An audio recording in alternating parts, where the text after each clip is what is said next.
1179 wameathiriwa na ukame mkali baada ya ukosefu wa mvua kwa muda mrefu na mabwawa mengi yaliyokuwa tegemeo sasa kukauka. Athari kuu zimeripotiwa maeneo ya Kinango, Samburu, Lungalunga na Matuga. Hili likizua mjadala kuhusiana na jinsi ambavyo serikali itaingilia kati kukabiliana na baa la njaa.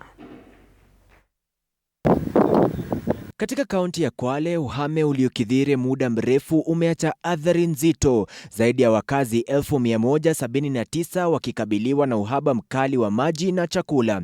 Maeneo ya Kinango, Samburu, Lungalunga na Matugo ndiyo yaliyoathirika zaidi baada ya mabwawa kukauka na vyanzo vya maji kufifia.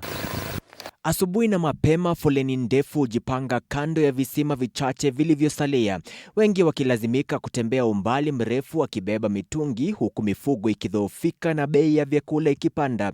Familia nyingi zimeripoti kupunguza idadi ya milo kwa siku, watoto na wazee wakiwa hatarini zaidi. Hali ya ukame ni mbaya sana kwa sababu kuna ukame, kumekauka na tuwapata shida, manake maji tupa changamoto ya kuwa yanatoka mbali na tunapata shida, hasa wamama, manake ndio tunateseka sana kwa hali ya maji. Hali ya ukame ni mbaya sana, hata mifugo wenyewe sasa hivi wanakufa, wanafariki, hawana mali, hawana lishe na hawana maji. Binadamu pia ni hivyo hivyo, tunapata hali ngumu sana. Viongozi wa jamii wameitaka serikali na wadau kuongeza usambazaji wa maji safi, kuimarisha mifumo ya visima na kuweka mgao wa dharura wa chakula na lishe kwa maeneo yaliyo katika hatari kubwa, mamlaka ya kitaifa ya kukabiliana na ukame NDMA ikitajwa kuwa kitovu cha uratibu wa jitihada hizi. Kuna mwananchi ambaye atakufa njaa.